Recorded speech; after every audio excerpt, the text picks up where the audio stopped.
Mari kemudian yang kita putuskan rumusan dengan tidak hanya mempertimbangkan aspek dampak suara, tapi juga mempertimbangkan mulazimnya tadi itu, sehingga disebut dengan sound horeg, bukan sound system. Kalau begitu maka hukumnya lepas dari tafsir ini sudah. Dimanapun tempatnya dilaksanakan, mengganggu atau tidak mengganggu, maka hukumnya adalah haram. Ada atau tidak ada larangan dari pemerintah.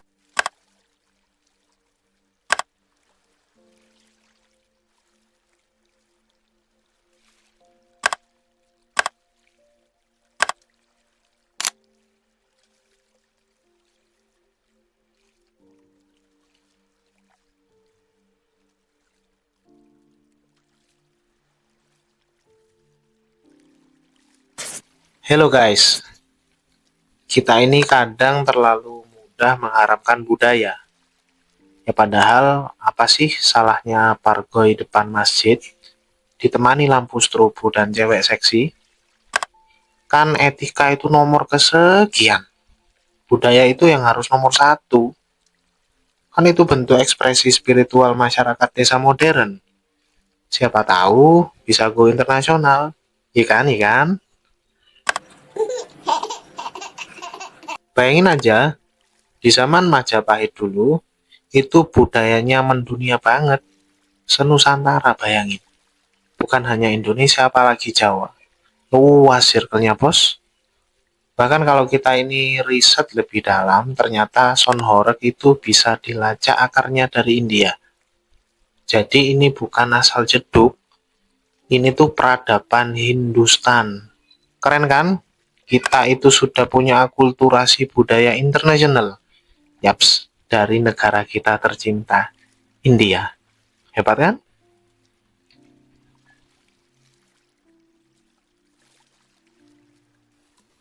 Ada yang bilang, bahkan ada yang nyinyir, oh ini gangguan lingkungan, getarin hati, kaca rumah, hingga gapura desa. Lah, ya justru itu intinya. Budaya yang tidak mengguncang itu bukan budaya. By the way, budaya dari Majapahit dulu itu mengguncang Nusantara, menggetarkan Nusantara. Ya kapan lagi peradaban Jawa ini bangkit kembali? Bener kan? Ya bener kan ya? Tapi ya sayangnya ada juga yang terlalu serius tuh.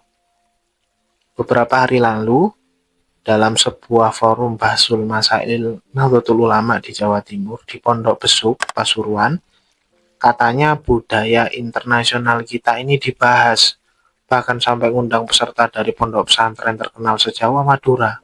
Duh, serius banget, main fatwa-fatwaan segala. Ini coba lihat videonya. Bagaimana sound horeg kan? Sound horeg kan, bukan. Pertanyaannya kan sound horeg, bukan sistem kan? Sound horeg kan, bukan sound system. Aspek hukumnya ya, yang kita sentuh itu tidak semata-mata ditinjau dari suara dan dampak suaranya.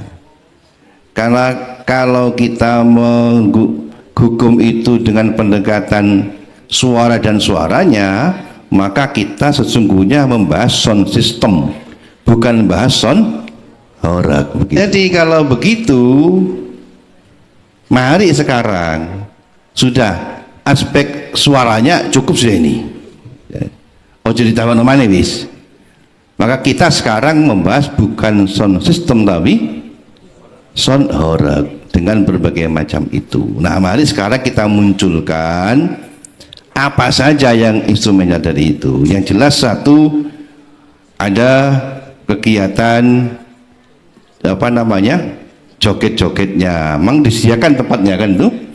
Kemudian ada seperti itu. Ya itu macam-macam ya. Ya itu kita munculkan sebagai pertimbangan hukum. Jadi sekali lagi tanpa mengurangi rasa hormat penjelenggan, sudah bahas sekian panjang tadi itu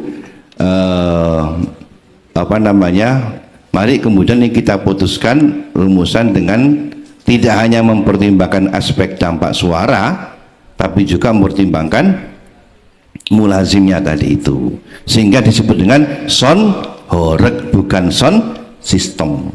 Kalau begitu maka hukumnya lepas dari tafsir ini sudah. Dimanapun tempatnya dilaksanakan, mengganggu atau tidak mengganggu, maka hukumnya adalah haram.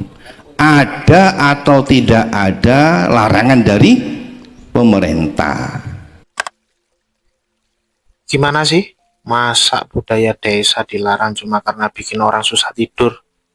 Atau cuma bayi meninggal? Kan itu takdir, bukan salah kita. Hello. Harusnya justru kita itu syukur. Karena berkat sound horeg banyak warga desa itu jadi bangun malam. Dan mungkin otomatis sholat tahajud. Dan kalau ada yang bilang ini mirip budaya luar, ya makin bagus dong. Berarti kampung kita ini sudah internasional. Tapi kita juga nggak mau suudon sih. Nggak mau pula marah. Kan kita ini orang baik. Siapa tahu para kiai itu salah fatwa. Kan kita ini dekengan pusat toh. Jadi fatwa mah fatwa saja. Tapi pertanyaannya, apakah rakyat horeg akan diam? Nah yuk kita tunggu horegan berikutnya.